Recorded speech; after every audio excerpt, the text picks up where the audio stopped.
इमाम की आवाज में दिखाए जाएंगे 2 कत्ल, उनकी वजूहात और असबाब। शराब के नशे में धुत एक दोस्त ने दूसरे दोस्त को उतारा मौत के घाट, और वो भी जिस्म के 7 टुकड़ों की शक्ल में।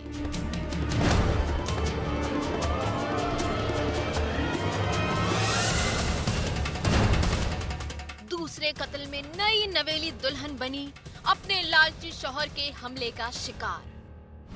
और अगर तफ्तीशी अफसर यूसुफ की तरह भोला हो, अब वो क्या कह सकते हैं, तो ऐसे केस का अल्लाह ही हाफिज है जिसमें एक नौजवान नौबयाता दुल्हन का कत्ल हुआ हो। फायजा एक 22 साला नौजवान लड़की जिसकी शादी को अभी सिर्फ 1 महीना हुआ था, लेकिन उसके माँ बाप को उसकी बॉडी मिली उसके अपने ससुरालियों के घर से। कैसे कत्ल हुई, क्या हुआ उसके साथ, उसकी अम्मी भाई बहनें हैं, लेकिन ये हैरत की बात है कि एक लड़की की शादी को सिर्फ 1 महीना हुआ, और बड़ी बात ये कि लड़की ने अपनी पसंद से शादी की, उसके बावजूद ये अंजाम हुआ। क्या हुआ था? मेरी बच्ची अच्छी खासी अपने पाँव से चल के गई है, उसकी डेड बॉडी मिली मुझे घर पे। नहीं, मैं बस अपने आप को संभालती हूँ, मेरा बच्चा संभाला नहीं जाए। मेरे 7 बच्चे हैं। अच्छा, ये लड़का इसको कहाँ मिला था जिससे शादी? ये कंपनी के अंदर ही जॉब करते थे दोनों एक दूसरे से। तो दोनों एक दूसरे को जानते थे। तो आप जानती थी लड़की? नहीं, मैंने ये तो कह रही हूँ, मैंने तो देखा ही नहीं है, लड़के तक को नहीं देखा, मैंने तो खानदान को भी नहीं देखा। सिर्फ लड़के ने उसको पटाया, क्या करा, किस तरह से इसके साथ निकाह करा, कहाँ करा। हाँ, इन दोनों ने निकाह कर लिया। हमें पता ही नहीं चीज़ है। आपको बताया? नहीं बताया। जब ये जाने लग गई ना 2 दिन पहले, जब अपने अब्बू को बताया इसने कि अब्बू मैंने ऐसे निकाह कर लिया। हम लोगों ने बहुत समझाया, देख बंगाली है, मार देगा, तुझे नहीं रखेगा साथ। नहीं मुझे रख लेगा, ये उसकी बोलती थी हर तरह से। मगर मैंने समझाया, हम लोग भाई ने समझाया, बहनों ने, मगर उसके दिमाग पे बस वही छाया हुआ था। तो फिर आप लोगों ने ऐसे ही जाने दिया? नहीं, हमने जाने नहीं दिया। कंपनी गई है, कह रही मैं कंपनी जा रही हूँ। 12 वाले थे, मुझे पैसे दे गई अम्मी, ये 500 रुपये ले लो, खीर और वो ना चावल बना लेना, शाम में मैं आऊँगी। मैंने बोला अच्छा। ये इसको शाम में दिन जब काम पे गई है, जब ये बरगलाया इसने, जब ये हैदराबाद वहाँ से फ़ोन आया मेरे पास SMS पे कि मैं हैदराबाद में, अम्मी अब्बू तुम परेशान नहीं होना, बस इतना आया। उसके बाद से इसका फ़ोन सब बंद। अच्छा, अचानक आपकी बेटी ने छुप के शादी की और फिर उसके साथ चली भी गई। उसने ये कोशिश नहीं की कि अपने माँ बाप को अपने साथ मिला लूं, क्या पता वो रुखसत। हमने ये कहा था बेटा कि रुखसत हम तू है ना उनके घर वालों को लेकर आ, या उनको मिला, हम 4 अपने जमा करेंगे, 4 उनके जमा करके हम तेरी ना रुखसत ही कर देंगे, तेरे को सब कुछ अच्छा देंगे जैसे और बहनों को दिया है, रिश्तेदारों को 4 को जमा करके जब तेरे की रुखसत ही करेंगे। मगर वो लड़का तैयार ही नहीं था। वो कहता था नहीं, मेरा बाप दमे का बीमार है, मेरा बाप नहीं आएगा। हम तक ने रास्ते, मेरे दामाद ने पकड़ा, मैंने रास्ते में पकड़ा। मैंने बोला भाई तूने निकाह नामा तो मुझे दिखा, तूने निकाह कराया ना, मुझे निकाह नामा तो दिखा। वो भी उस दिन अचानक ही हमने देखा है, जब उसको छोड़ने आया ना हमारे घर की तरफ, जब हम दोनों अस्पताल से आ रहे थे, मेरी तबीयत ख़राब थी, मेरे दामाद दवा दिला के ला रहे थे मेरे को, तो उस टाइम वहाँ पकड़ा हमने, तो घबरा गया, एकदम घबरा के कहने लगा हाँ मैं अब लेकर आऊँगा। फिर उस दिन के बाद से वो कुछ भी नहीं लेकर आया, ना निकाह नामा लेकर आया, नहीं।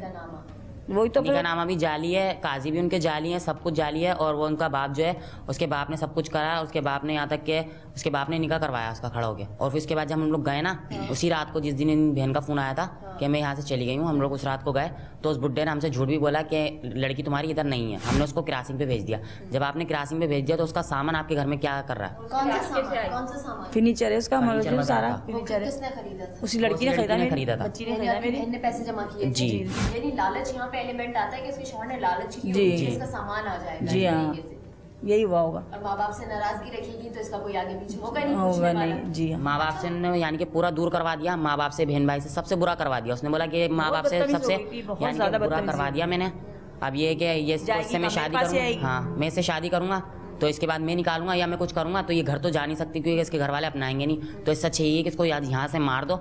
यहाँ तक कि उसको इतना गंदा करा हुआ था ना कि उसकी ये चीज़ जो है ना, ये चीज़ इसकी इतनी सूजी हुई थी और यहाँ पर उसकी डोरी बांधी हुई थी, लॉन्ग पहनी हुई थी जब हम लोग गए। और फिर जब हम लोग दोबारा पुलिस वालों के पास आए ना तो उसकी सब चीज़ें उतार ली, सब उतार लिया। जी, सब चीज़ें उतार ली। जी। अच्छा, जब आपको खबर की तो किस चीज़ पे की? फ़ोन पे की? जी हाँ, मोबाइल पे। क्या बोला? वो मेरे बड़े बेटे के पास आया था, उन्होंने बोला कि ना जैसे आप जो है ना फायजा की ना लाश ले जाए, डेड बॉडी, फायजा एक्सपायर हो गई है, तो आप है ना उसकी डेड बॉडी ले जाए। तो आप लोग घबरा गए? हम तो घबरा गए, हाथ पाँव में ज़मीन निकल गई। मैंने खूब उस गाली व गुफ्तार भी की मोबाइल में। मैंने कहा बुड्ढे तूने क्या किया, मेरी बच्ची तो चल के गई है। कह रहा हाँ आके ले जाओ, तो खुदा ने मारा, हमने थोड़ी मारा। अच्छा, जब आप घर पे पहुंची तो किस जगह पे पड़ी हुई थी? जमीन पे। पुलिस वाले भी देख कर आए, पुलिस वालों ने नीचे से उठाई लाश उसकी। टीम ने फायजा के केस के हवाले से तफ्तीशी अफसर से राब्ता किया और हकायक जानने की कोशिश की। उसके घर वालों का कहना है कि जैसे उसने जो कपड़े पहने हुए थे, यानी कि रात को 2 बजे या 1 बजे उनको कॉल आती है और उसने एक बुर्का पहना हुआ था, वो बुर्का रगड़ा हुआ और फटा हुआ था, तो वो बुर्का आपके पास होना चाहिए या उसके घर वालों के पास? नहीं, हमारे पास अब ये है कि जो उसके पास उस वक्त उसने पहना हुआ था, जैसे पुलिस पहुंची है वहाँ देखा हमने, जो देखी है उसके पास तो बुर्का नहीं था, कपड़े ही थे उसके। अच्छा, उसके घर वालों का कहना है कि उसने बुर्का पहना हुआ था। हाँ, वो उनका है, रगड़ा हुआ है और फटा हुआ है। वो उनको बुर्का नहीं अभी तक हमें मिला इस तरह का। वो उसके घर वालों के पास है, उसके बैग, उसके कपड़े? हाँ, उसके घर वालों के पास है। आप लोगों से शवायद इकट्ठे किए, जैसे ये बुर्का यहाँ पड़ा हुआ है, ये तो इन्वेस्टिगेशन वालों के पास होना चाहिए। नहीं है ना, ये तो बोले कुछ भी नहीं था, ये उनके सामने उतारा, उनके सामने उन्होंने देखा।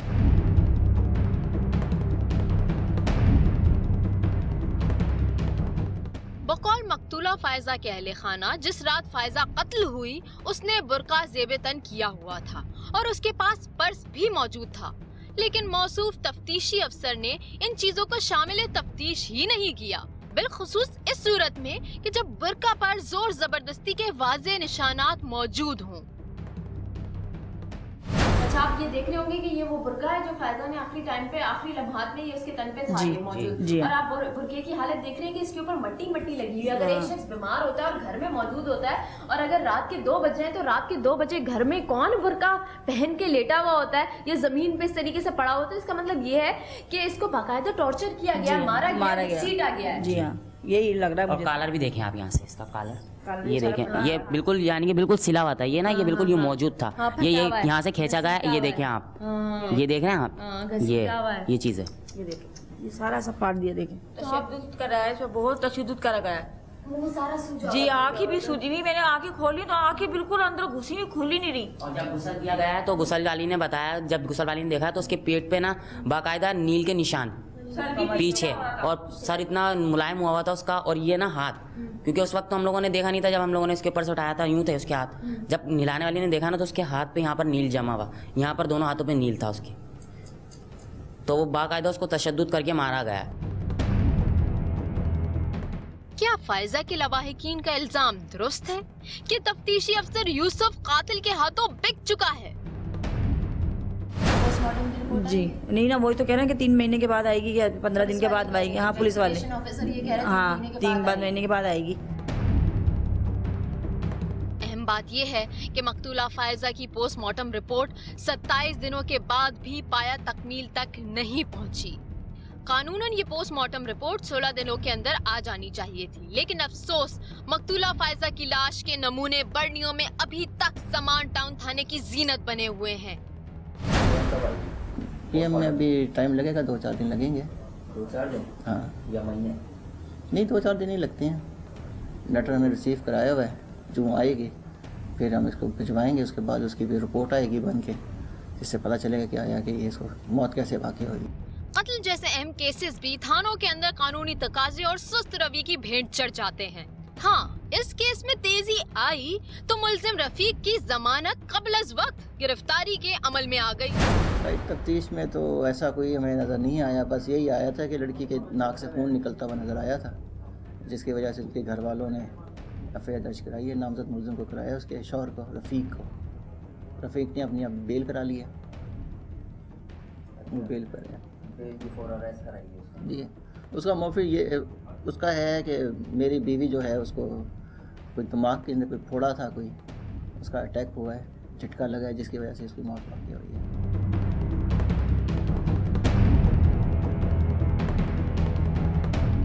मोहब्बत की शादी का अंजाम अक्सर गैर मुतवक्के होता है, मगर पुलिस के अंजाम एक ही जैसे। केस पेंडिंग, फाइल बंद। मियां तो भागा हुआ है, उसी दिन से भागा हुआ है। जिस दिन इंतकाल हुआ, कह रहे बीमारी से मरा है, तो फिर तो उसे मौजूद होना चाहिए था ना। हमें भी तो यही चाहिए उससे, ये तो पूछना है उससे कि आगे हमें बता तो सही हमारी बेटी बीमार थी, किस तरह से मरी, ये तो बता के। कोई एक्शन ही नहीं है, पुलिस वाले ले ही नहीं रहे। बस ससुराल में सास है, 2 नंदे हैं उसकी और ससुर है, देवर भी भागे में उसके 2।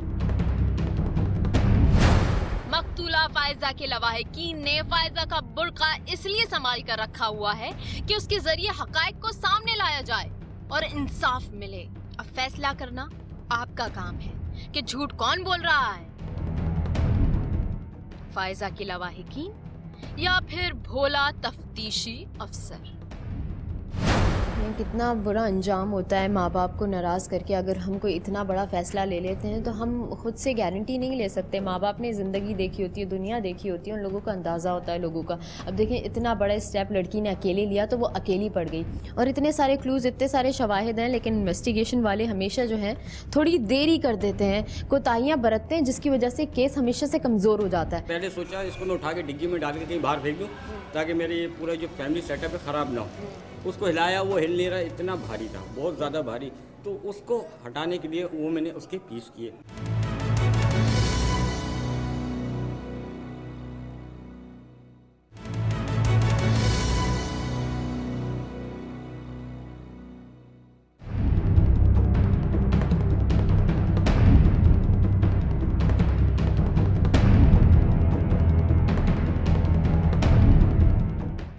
आपको दिखाएंगे वो दरिंदा सिफत इंसान जिसने अपने दोस्त के किए 7 टुकड़े। इलियास काफी साल पहले ईदी सेंटर में ड्राइवरी करता था। अब ये प्राइवेट बंगले में ड्राइवरी करता है। इलियास ने मौत को बहुत करीब से देखा था ईदी सेंटर में। एक संगदिल इंसान ने अपने बचपन के दोस्त को किया कत्ल। वजह क्या थी? शराब या फिर उसकी बीवी के नाजायज ताल्लुकात उसके दोस्त के साथ? सब कुछ देखा। तफ्तीशी अफसर ने हमारे सामने इलियास की बीवी से किए कई सवालात। क्या कर रही थी? आपने रोका नहीं इसको? नहीं सर, मैं आपने नहीं किया। मैं ये मानता हूँ कि आपने नहीं किया, लेकिन आपने उसको रोका भी तो नहीं है। नहीं सर, आपका काम था ना, आपका शोहर था, उसको रोकती ना। क्यों नहीं रोका? सर मैंने कुछ नहीं किया सर, मैंने किया। बेटा आपने नहीं किया, आपने अपने शोहर को रोका तो नहीं। कैसे रोका? कि ये गुनाह आप कर रहे हैं। वो कहता है कि सब कुछ वो देखती रही, मेरे कपड़ों को खून लगा, हर चीज लगा, मेरी बीवी। नहीं सर, ऐसा नहीं हो सकता सर, मैं नहीं देख सकती सर। अब याद नहीं, ये जैसे ही इसने वो जो भी अमल किया है, ये नशे में थे, शराब के नशे में थे। ये शराब तो पीते थे, वो पता है शराब पीते। ये शराब के नशे में थे, वो नशे में था। उसका कहना है कि मेरी बीवी ने कुछ देखा है सब। अच्छा, ये पहले दिन इनसे नहीं इंटरोगेशन की? अभी पहली दफा कर रहे हैं? ये कहीं गायब थी? अम्मी के घर, अम्मी के घर थी। शादी हुई ना तो उसमें होती है, उसमें मैं एक हफ्ते से अम्मी के घर में। अभी हमारी तैयारी थी इसके पास ताकि इसका बयान हम कलम बंद करें।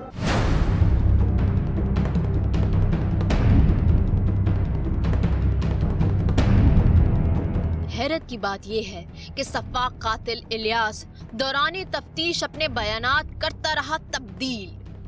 इस सफ़ाक कत्ल की जाए वारदात बनी गुलशन इकबाल का एक बंगला, जहां रहते हैं 2 ज़ईफ मियाँ बीवी।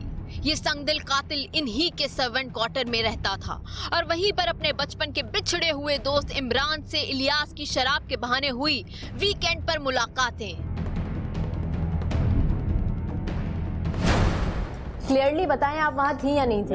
मैं एक चीज़ पर गुस्सा हो गया था इनसे मेरी लड़ाई थी। मैंने इनको कहा कि मैं इनको बीच में यानी कि घुसेड़ दूँ। इस चक्कर में देखो असल में जो है इनके जो भाई थे वो शाम को जो ले जा चुके थे, और ये अभी का नहीं, ये आप हमारे बंगले की तरफ जाएंगे तो आप हर हफ्ते का सुनिएगा, इस 14 साल में रूटीन है कि हफ्ते की शाम को बच्चे और फैमिली वो साले साहब ले जाते हैं।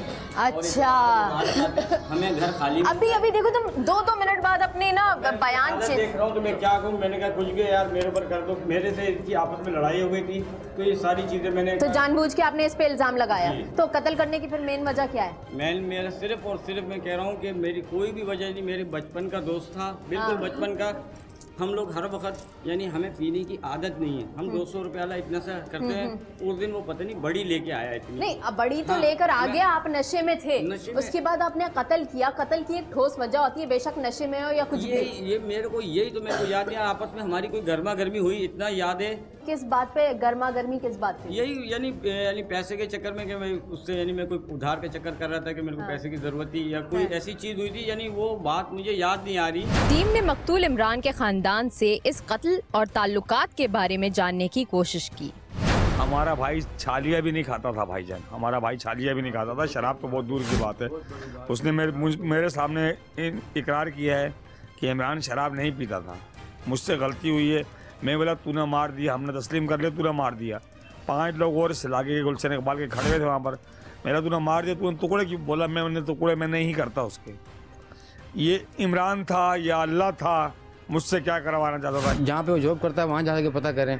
मतलब जहाँ वो रहता था वो तो मतलब ये है कि जिस दिन इसको ये मिला है ना, जिस दिन इसने मतलब मेहमान बुला के बुलाया है, बस उसी दिन फर्स्ट टाइम इसकी मुलाकात थी 14-15 साल बाद कोई इसकी। उसके बाद इसने जो है ना मतलब ये कि इसको धोखे से जो है मेहमान बुला के इसको जो है इसने इसका मर्डर कर दिया। मुजरिम इलियास ने अपना जुर्म कबूल तो किया है, लेकिन वजह कत्ल अब भी वो छुपा रहा है। अगर आप इतने नशे में थे, छुरी और कुल्हाड़ी से इतने आराम से टुकड़े हो नहीं जाते। मैंने आप जिसको कहें टुकड़े टुकड़े करना, ये प्लानिंग है, कोई ऐसी चीज़ नहीं। अब आप सुनिए, पहला मैं आपको बोलता हूँ कि 15 साल से मैंने यहाँ पे एक 5 या 10 रुपए की जो होती है ना बेईमानी वगैरह, वो तक अपने सेठों को क्या पूरे महल्ले में कोई ऐसा मौका नहीं दिया। अच्छा। अब वो जो गुस्से में सिर्फ एक जो मैंने पड़ी थी उसको, तो वो उसी में आ करके आवाज़ करके वो गिर गया था। ये चीज़ देख के या तो मैं सोया था या मैं गिर गया था, कुछ भी था। आधा 1 घंटा वो मेरा यानी मुझे नहीं पता क्या हुआ, क्योंकि जिस टाइम मैं उठा था तो वो बिल्कुल सुध पड़ा हुआ था, और जो उसका खून था वो जम के खून नहीं रहा था, लोथड़े लोथड़े जैसा हो गया था। ये चीज़ देख के और उस टाइम तक मेरा नशा ख़त्म हो चुका था, यानी इतना मुझे याद है। उसके बाद मुझे सारी चीज़ें याद है कि जब ये चीज़ देखी तो मेरे बिल्कुल औसान ख़ता हो गए थे। अब ये सुनिएगा कि ये चीज़ें बिगड़ती कैसे गई कि मेरा सिर्फ वो जो मारने का था वो गुस्सा था, वो नशे में था, वो जो मारने का था। अब जो चीज़ देखी इसमें मैं बिल्कुल होश हवास था, लेकिन हवास बागता हो गया कि ये क्या करना है। तो वो मैंने पहले सोचा इसको मैं उठा के डिग्गी में डाल के कहीं बाहर फेंक दूँ, ताकि मेरे ये पूरा जो फैमिली सेटअप है ख़राब ना हो। उसको हिलाया, वो हिल नहीं रहा, इतना भारी था, बहुत ज़्यादा भारी। तो उसको हटाने के लिए वो मैंने उसके पीस किए। आप क्या समझते हैं इन्होंने अपने दोस्त को क्यों कत्ल किया? नशे में मुझे ऐसा लग रहा है कि इन्होंने शराब पीना जो शुरू किया है ना, इतने सालों में शुरू में नहीं किया था इन्होंने। शुरू में नहीं था, अभी 5-6 महीने 6 महीने हुए होंगे, ज़्यादा अभी साल भी नहीं हुआ होगा मुश्किल है कि इन्होंने ये नशा शुरू किया है। दोस्तों के साथ रह के लड़ाई थी, इन्होंने आपके खिलाफ क्यों बयान दिया? मैं इनसे यही नशे में लड़ती रहती कि इसको छोड़ दें, ये नशा छोड़ दें, ये बहुत खराब है, ये बहुत खराब नशा है, ये ले डूबता है। कंप्यूटर चलाना आता है आपको? जी। तो कंप्यूटर पे कौन से मैसेजेस आपने देखे? नहीं, ये कोई भी यानी ऐसे मैसेजेस नहीं थे, ये सब यानी मनगढ़ंत। इससे मेरी लड़ाई हुई थी, यानी सोचा मैंने कि कोई ऐसा प्लान करूं या कोई ऐसी चीज़ करूं ताकि मैं बच जाऊं। लेकिन क्योंकि कंप्यूटर वाली जो सिलसिला है, इनके फेसबुक का अकाउंट तो होंगे नहीं ना, इन लोगों को इतनी समझ बूझ है कि ये लोग फेसबुक के थ्रू बातें करेंगे। बेसिक चीज़ तो मोबाइल होती है, मोबाइल ही नहीं था इस औरत के पास, तो यानी इस औरत पे इल्ज़ाम लगाया है इसने। जी। किसी इंसान को कत्ल करने के बाद क्या कातिल को सुकून मिलेगा? इस कत्ल में भी यही हुआ। इलियास सुकून की तलाश में इधर उधर भटकता रहा। जिस दिन से मैंने ये सुबह मैं चला गया, ये सब चीज करके सुबह चला गया, अपने ही कमरे में छुपाए टुकड़े। हाँ, एक दिन एक रात, फिर अगला दिन मैं बाहर रोडों पे घूमता रहा, ना नींद आती थी ना हलक से उतरता था। बताया था क्या हुआ है? किसी से ताल्लुक ही नहीं रखा, बाजी से भी नहीं, यानी मैं भाग गया था। अच्छा। मैं भाग गया था, लेकिन जब ये कोई चीज़ नहीं समझ में आई थी, तो जब ना नींद आ रही ना कुछ, तो फिर मैंने थाने में खुद पेश होकर गिरफ्तारी दी, और फिर जब जज के सामने पेश किया तब भी मैंने ये कहा कि हाँ ये मेरे से हुआ। अच्छा, ये 2 दिन तक गायब रहे आपके शौहर, आपने फ़ोन नहीं किया? फ़ोन बन जा रहा था, बाजी ने भी किया, मैंने भी किया, बाजी ने भी फ़ोन मुझे किया। जब मैं यहाँ से निकला था सिमे में सब तोड़ दी थी। बीवी से झगड़ा किस बात पर होता? हालात सही नहीं होता ना, तो खर्चा पूरा नहीं कर पाता। मारते भी थे, बीवी को भी मारते थे? मैं कह रहा हूँ जब ये पीता था तो मेरे सब यही सिगरेट गुटखा ये सारी चीज़ों तो थी, ये सब चीज़ें थी। 5 सिगरेट, ये शराब का नशा ये बाद में हुआ है। वजूहात और असबाब कुछ भी हो, लेकिन वजह कभी नशे की हालत, कभी अपनी बीवी और दोस्त के दरमियान नाजायज ताल्लुकात, तो कभी सब कुछ भूल जाने का ड्रामा। ये आइडिया कहाँ से आया कि बेगम पे इल्जाम लगाऊंगा? ये तो इल्जाम नहीं, ये तो मेरी इसकी जो लड़ाई हो रही थी काफ़ी ज़्यादा हो गई थी शिद्दत, तो मैंने कहा यार ये तलाक पे पहुंच गई थी कि तलाक। मुझे छोड़ दीजिए, नशा करते आप नशा छोड़िए, मुझे छोड़िए, नशा छोड़िए, मुझे छोड़िए। जगह तुमने साफ की थी टुकड़े करने के बाद? ये सब वो यानी बाल्टी से पोछा मार के वो यानी वो जो WC नहीं होता है उसमें डाल के यानी कि पोछे से साफ। पोछा कहाँ गया वो? पोछा वोछा सब सारी चीज़ें यानी जला के कढ़ाई थी। हाँ। वो यानी पुलिस वालों ने बरामद की थी। हाँ, ज़मीन भी खोदी तुमने, फर्श था ना वो? नहीं, खोदा नहीं था, वो एक सीमेंट की अलमारी बनी हुई थी। हाँ। और उसके जो सबसे नीचे वाला खाना है, हाँ। उसमें से मैंने कपड़े सारे निकाल दिए थे। हाँ। और उसमें उसको डाल के हमारे सामने वाले घर पे यानी मकान बन रहा है। हाँ। उसमें से यानी मिट्टी उठा के, मलबा उठा के वो उसके ऊपर डाल दिया था। कोई खुदाई नहीं, आप उसको देखना, नीचे फर्श है, वो सीमेंट की अलमारी है। टुकड़े किस चीज़ से किए थे? छुरी और वो कुल्हाड़ी थी। छुरी से तो टुकड़े नहीं होते। नहीं, टुकड़े नहीं, यानी छुरी से जैसे काटा था, वो जैसे हड्डी वाली जैसे जगह आती थी, तो उससे कुल्हाड़ी से किया था। तो डर नहीं आया दिल में? इंसान था वो? नहीं, उस टाइम सिर्फ यानी अपना बचाव और ये सारी चीज़ें देख रहा था। अभी रात को नींद कैसे आती है जब टुकड़े देखते हो? लोगों ने जब वो देखा वही तो नहीं आ रही, तभी तो मैं कह रहा हूँ कि मेरे को बस फांसी चढ़ा दें। और ये मैं इस ज़िंदगी से आज मैंने किस चीज़ में मैंने जज के सामने भी पेश हुआ, यही मैंने कहा कि सर मैं कबूल करता हूँ। बिल आखिर वही हुआ कि अंदर के इंसान ने इलियास को मजबूर कर दिया कि वो अपने आप को पुलिस के हवाले कर दे। अब इलियास सुकून हासिल करने के लिए मौत की भीख मांगता फिरता है। क्या मौत इसको सुकून दे सकेगी? अच्छा देखो, तुमने खुद जाके कबूला ना उधर जाके कि मैं पशेमान था और मैं जाके कबूल रहा हूँ अपना जुर्म, लेकिन कबूला तो गलत कबूला और अपनी बेगम पे इल्जाम लगा दिया। इसका मतलब तुम तब भी पशेमान नहीं थे? तुमने सोचा कि एक ना एक दिन तो बॉडी के टुकड़े मिलने ही हैं, मैं पकड़ा जाऊंगा ही, मैं छुप सकता नहीं है, तो मैं जाके इसको भी यानी शामिल कर दूँ वही लड़ाई के चक्कर में। गुस्सा था ऐसे, ये तलाक तलाक तलाक कर रही थी, मैंने क्या। तो हम तुम्हारे पहले बयान को ना माने, अभी को माने? जी। ये आप इसके कौन से स्टेटमेंट को मानेंगे? क्योंकि मैडम अभी तो ये तफ्तीश शुरू है। पहले जो इसने कुछ हमारे पास कहा है वो तो ऑन द रिकॉर्ड है। अब आगे हम तफ्तीश कर रहे हैं कि हक़ाइक़ असल क्या है। कल को ये दोबारा से एक और स्टोरी बनाएगा। कत्ल के केस में इनके जितने भी रिकॉर्ड हैं, हमने मोबाइल फ़ोन का रिकॉर्ड भी निकाला है। जो इससे पहले इसने किसी को फ़ोन किया या आया, उसके इसके बाद फ़ोन आया है, या जो प्लेस ऑफ ऑफेंस पे जो हालात हैं वो सारे हमने कलेक्ट कर लिए हैं। इसकी सिर्फ ज़ुबान पे नहीं है कि ये जो स्टेटमेंट देता जाएगा उसी पर हम चालान कर देंगे। हम हकीकत का चालान करेंगे, हकीकत जो होगी। अच्छा, अभी हम जाना चाहते हैं उस जगह पे जहाँ पे ये वारदात हुई है, तो आप चलेंगे? जिस तरह से आप इन्वेस्टिगेशन करना चाहें वो करें, हम उसकी कवरेज मैं आयुष साहब को बोलता हूँ आपके साथ, ताकि हम इसके मालिकान से भी बात करें जो घर के हैं, ताकि असल रियलिटी जो है, क्योंकि तुमने पहले दिन जो बयान दिया वो बिल्कुल गलत है। टीम तफ्तीशी अफसर के साथ जाए वकुआ पर भी पहुंची, जहां इलियास ने अपने दोस्त का कत्ल किया था। यह है क्राइम सीन जहां पे एक इंसान के 7 टुकड़े करके दबाए गए हैं। इतनी छोटी सी जगह, और आप देख रहे होंगे कि ये आम जिस तरह सर्वेंट क्वार्टर्स होते हैं, साथ ही किचन होता है। जो मारा है हाँ? वो इस जगह पे मारा है। अच्छा। वहाँ पे इसने टुकड़े दफन किए हैं, उस जगह पे इसने टुकड़े दफन किए हैं, और इस जगह पे। अच्छा नाज़रीन, मैं आपको दिखाती चलूं, उसने समझे कब्र बना दी एक शख्स की अपने ही कमरे में।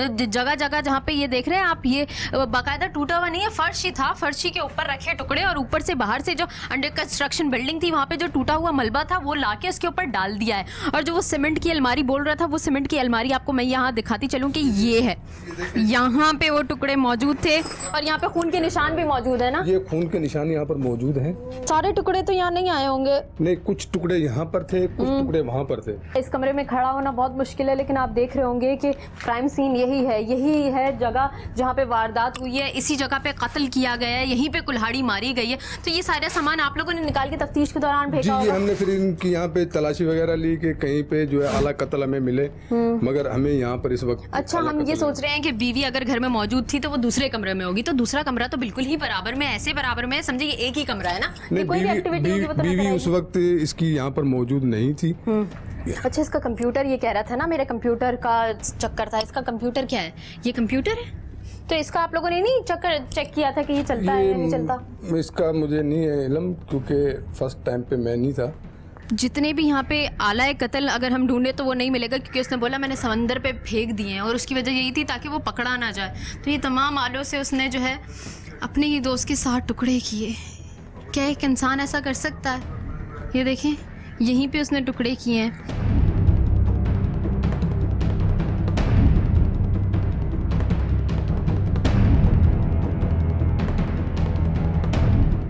आप देख रहे हैं कि बैकयार्ड में एक कमरा था, सर्वेंट क्वार्टर था, और मालिकान 2 ही यहाँ पे रहते थे जो कि बुज़ुर्ग थे। जो कि एक्टिविटीज़ पे नज़र नहीं रख सकते थे, तो उसका नाजायज़ फ़ायदा यहाँ पे इलियास ने उठाया। अब जुर्म कबूल कर लेना कोई बड़ी बात नहीं है, जो होना था वो हो गया। बच्चों के बाप को उसने कत्ल किया है। बाप के टुकड़े जब उन बच्चों ने देखे होंगे तो उनके दिल पे क्या असर हुआ होगा। तो यहाँ ये लेसन है तमाम लोगों पे जो कि समझते हैं कि नशे से वो बहुत मज़ा उड़ाएंगे, हमेशा नतीजा बुरा ही होता है। आप अपने शौहर से खुश थी या वो गलती था? खुश नहीं, हर वक्त लड़ाई होती थी, बहुत मारते थे मुझे, जुल्म करते थे। मैं नशे में था, वो भी नशे में था। फिर मेरे दिल ने कहा कि आज इसका कत्ल कर। फिर मैंने कुहाड़ी उसके सर में मारी।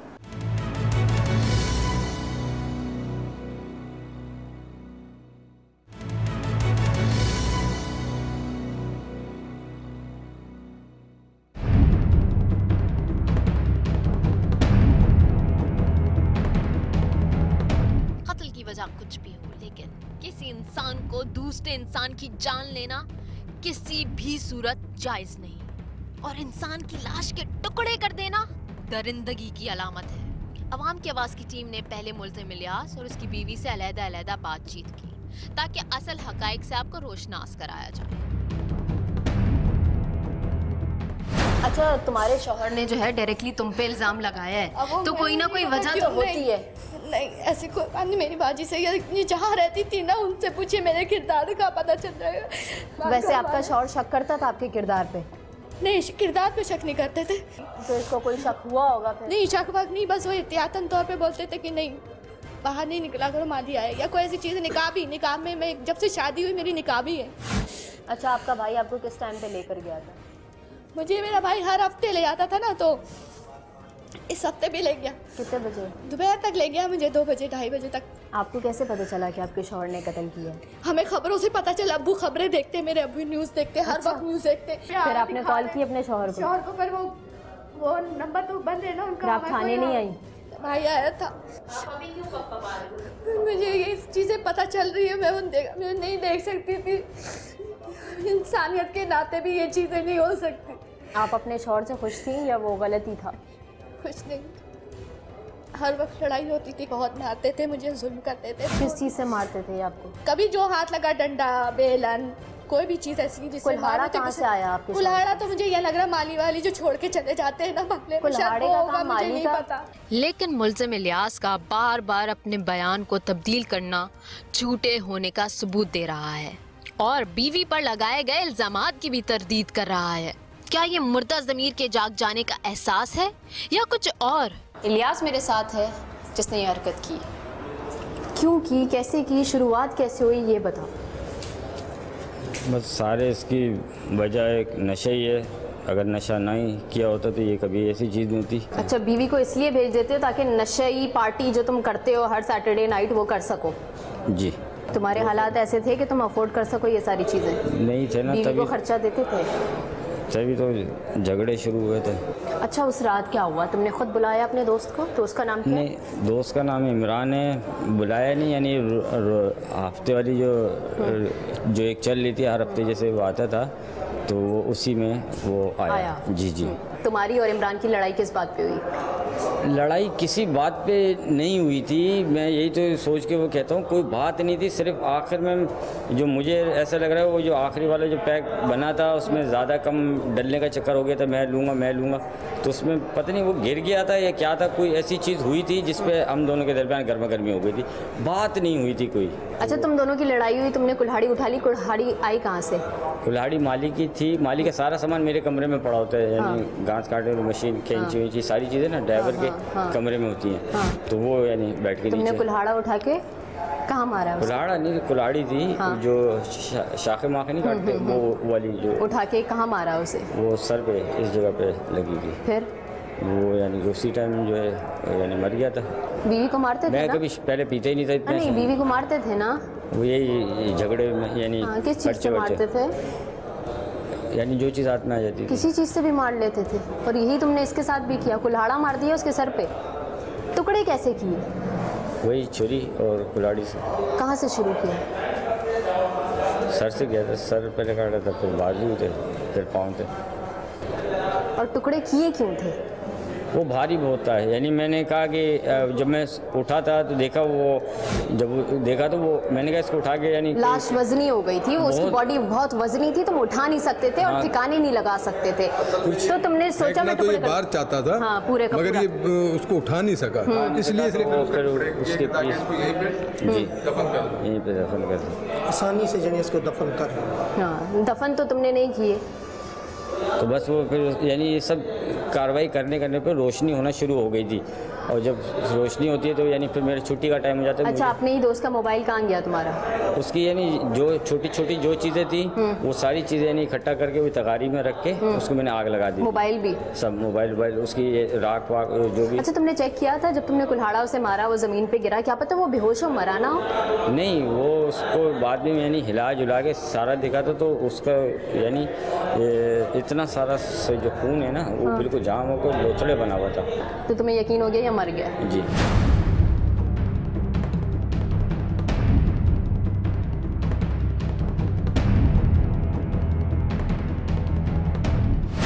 SIO अली असगर साहब हमारे साथ हैं। इस केस की डिटेल्स हम इनसे लेते हैं। बताइए कि पहले मुल्जिम ने जो बयानात दिए बिल्कुल चेंज हो गए आपके सामने आते आते, तो इतने कितने उसने बयानात चेंज किए अब तक? पहले जो आया था तो उसका ज़मीर जो था उसने झंझोड़ा उसको और सीधा आया और उसने खुली बातें सारी बता दी।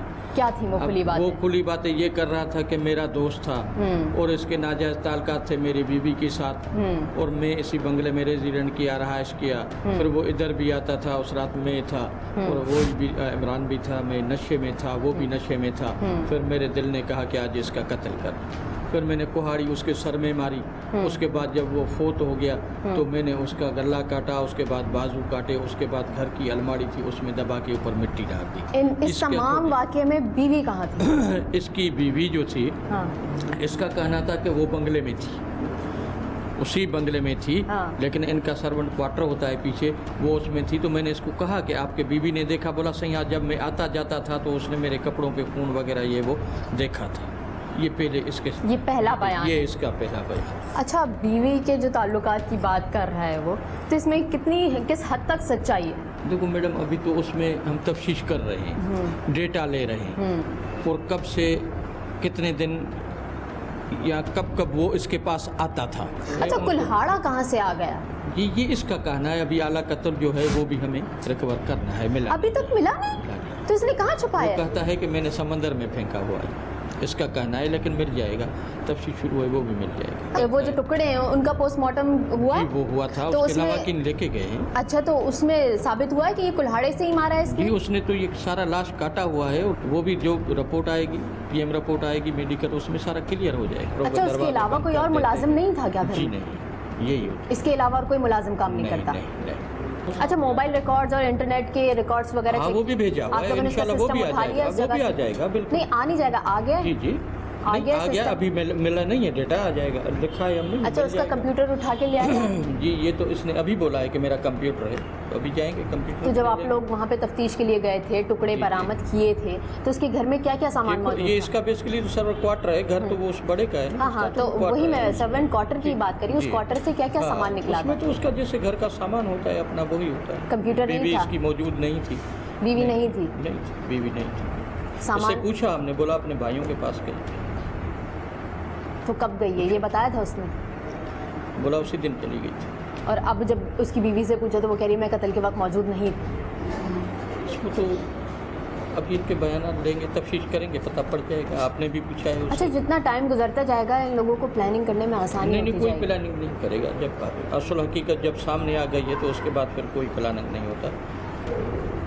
जज के सामने पेश हुआ है मुल्ज़िम? बिल्कुल, इकरार किया है, खुद इकरार किया। किस तरीके से इकरार किया है कि मैंने कत्ल किया। ये बात तो तय है कि मुजरिम इलियास सुकून हासिल करने के लिए वो सब हरबे इस्तेमाल कर रहा है जिससे उसको राहत मिले और उसकी ज़िंदगी आसान हो जाए। मेरी ये सब कातलों को मैसेज है कि आपको इंसानियत का कत्ल नहीं करे। अगर करोगे तो इसकी तरह आपकी नींदें भी नहीं होंगी।